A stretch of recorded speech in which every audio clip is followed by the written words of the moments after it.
Hello everyone, my name's Adam Vox, and today we're taking a look at the AntLion ModMic, which is a modular microphone for your headphones. Instead of having to have a gaming headset, you can use it with your high-end headphones, which I'm just realizing I forgot to set in front of me here. That won't be a problem. I was sent this out by a buddy I've actually worked with on the indie game front back when I did a lot of, well, not a lot, but a little bit more of indie game coverage, and now he's the marketing dude for AntLion. And so he sent over this, and I've sat on it for quite a while, and we're finally taking a look at it. So apologies for the multiple months delay, but this was sent to me for free as a review unit. I am starting to include that disclaimer now, just so you are aware fully of what's going on with reviews, just to be safe. So they sent over the ModMic and a couple accessories. So this is how these kind of just shipped to me. They all came in separate little packages, because you do get the accessories separate based on what you got, or what you need. I have here the XM26 microphone headphone adapter. It's basically just a USB sound card. So it has the pink and green 3.5 millimeter inputs for your normal headphones audio jack, and then the ModMic's microphone jack. And if we take this out here, you can see very tiny little device, very, you know, space friendly, has a little AntLion audio logo on it, USB 2.0 port, and then the green and pink inputs for your microphone and headphones. I also have I think it's GDL0427, that's what's on the barcode. It is a 4-pole to 3-pole splitter for certain game console controllers such as PS3, Xbox, or PS4 and Xbox 360, as well as that will make it more compatible with the with smartphones. Now I do notice an inconsistency here. I don't know if that's due to requirements for manufacturing or what have you, but on the USB one they identify them via color coding. On the 3.5 millimeter one they do not, and the engravings are a little difficult to see, but same concept. USB and 4-pole connection for smartphones, tablets, like I said, PS4 and Xbox One game controllers. And then here I have a last little box here of bass clips to keep your microphone cord in line with your headphone cord. So it just comes in a little pack here, very tightly packed in there. But they do include an alcohol wipe to wipe off a surface, because there is a couple magnetic or replacement magnetic sticky points in case you want to use it on multiple headphones, because this is how you essentially connect it to your headphones, which is pretty cool, and I'll show you that in just a second.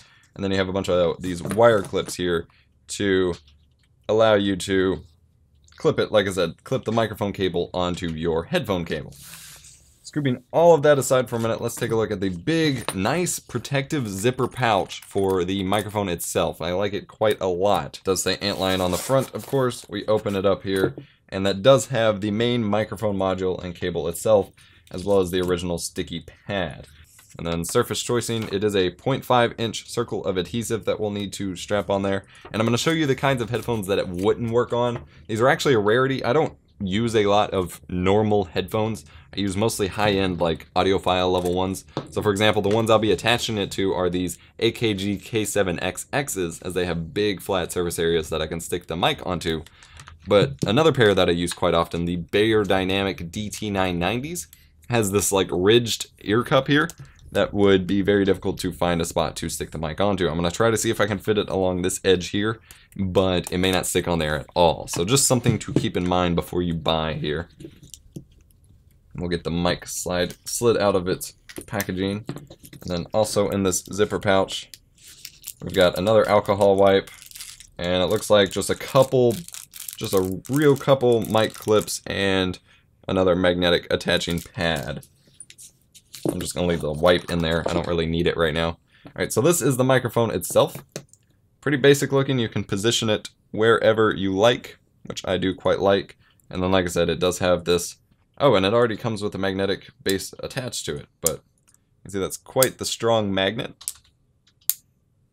That like catches itself in midair and just has one of those 3M sticky circles that it uses to attach to your headphones. And then it does have a foam windscreen on the actual microphone end. It does have quite the lengthy cable, as you might be seeing here. I'm getting it kind of tangled up here with my headphone cables already. I'm going to push these aside a bit more. Now this is a problem I did run into with a previous product like this that I reviewed, which was it was a Zalman mic, which also attached to your headphones and clipped along your wire. And the problem I ran into was it had this big long cable like this one does, and I was hooking it up to an interface that was like right on my desk, and also that I hooked my headphones and microphone up into different places. And so that meant I had a giant spaghetti monster of cables everywhere that I didn't exactly know what to do with. We'll see if that's similar is the case here. And the main issue that I had with that was the audio quality was not worth the hassle at all. Alright, so we have the microphone arm itself, but there's also a microphone mute switch here, which is very, very nice. I like to see that. I love having a quick and easy to grab microphone mute switch that I can just cut off my mic very quickly. Alright, I guess all that's left here is to actually install it and give it a test run. I do have my laptop here off screen that I will do a test recording, so I can just sync up the audio here. We are going to first take a look at these Bayer Dynamic headphones with this ridged ear pad and see. It does look like here I would be able to attach it along this line. It wouldn't completely, you know, the entire circle wouldn't be attached, but I could do it. I'm not actually going to do it right now because the headphones that will work best with my laptop to test are these AKGs. I'm going to go ahead and peel the sticky off.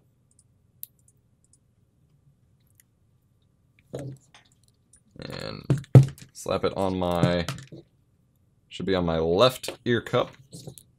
I gotta have room, I gotta make sure, actually, I can reattach it. So I peeled off the sticky and just reattached the magnet. That way I can do a test fit for where I might have room to stick it. Because that's gonna be another problem, is this big bump here is gonna cause problems as to where it might actually fit. I can kind of bend the cable with this bump here a little bit, so I can kind of adjust it to fit where I need. I'm just gonna stick it right there on the side of the ear cup.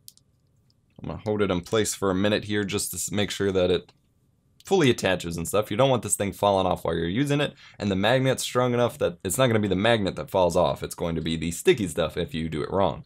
Now you're of course supposed to wipe it down and do the alcohol prep pad and all that jazz. These are cleaned off. I'm not gonna worry about it. That may bite me in the butt, but not a big deal. Alright, so then I have them attached to the headphones here. I can just pop it right off, and that way it's completely unintrusive. That's a big thing that drives me nuts about gaming headsets, is when you're not using the microphone, it's still there, hanging out in your face, flopping around, being a big distraction, a big pain in the ass. This, you get to just pull it right off. Although if you're attaching the cable to your headphone cable, that could still be a problem as you have nowhere to put the mic. Although I guess you could like hang it up here or something. That's interesting. I didn't think about that. Alright, next I'm going to put on the headphones and hook up the mic to my laptop here. This will also be a Linux compatibility test, as I'm going to try the USB adapter on Linux here real quick. And we'll just do a quick audio recording and we'll be done.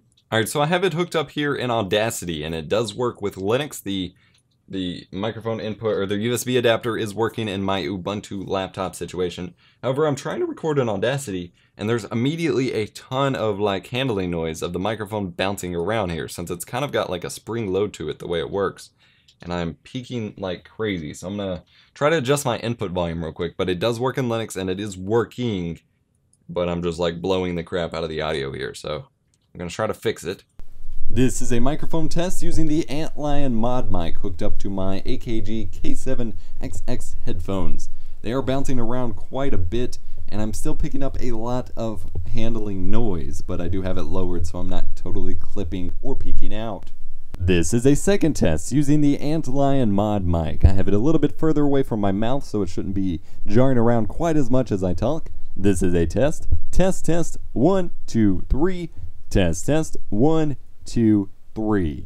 This is another microphone test using the AntLion ModMic. I've now hooked them up to my Bayer Dynamic DT990 headphones, where the cable can be mounted a little bit more freely, and the handling noise has subsided somewhat. However, if I talk too like aggressively, move my mouth a whole lot, the springiness of the microphone does cause it to start bouncing around, which then reintroduces that movement noise. So it's still going to be there. And if someone's listening to chat volume a little too loudly, it may actually annoy them, and it's not going to be great for videos per se, but it definitely gets the job done, and it does a great job of rejecting background noise, which I am a huge fan of. And that is the AntLion ModMic. It sounds pretty good aside from the handling noise that's getting it picked up. Now I have to imagine I'm going to do a secondary test and probably record it and throw it in with this, where I put it on the other headphones where they might not bounce around as much, as these are very swivelly headphones, and actually clip the cable up on the headphone cable, I just wanted to do a quick test here. The mic itself sounds pretty good. It's very clear. Well, it's pretty clear, and then it's got a lot of boom to it, which I like, but may not work for everyone else, especially if they're typing really, really hard. But there's an audio sample, well, a couple audio samples there for you, and my review in a nutshell. It's a pretty cool little product, and definitely a great tool if you're not wanting to get a formal headset but don't want to use like a desktop microphone or a webcam microphone for chatting in game, doing voice over IP, that sort of thing. Hope you enjoyed the review, guys. Thank you so much for watching. Smash the like button if you did. I can't talk all of a sudden. Okay. Smash the like button, subscribe button, and then go comment below those buttons and let me know what you thought, if you've used this before, if you would use it, things like that. And otherwise, I'll catch you in the next video.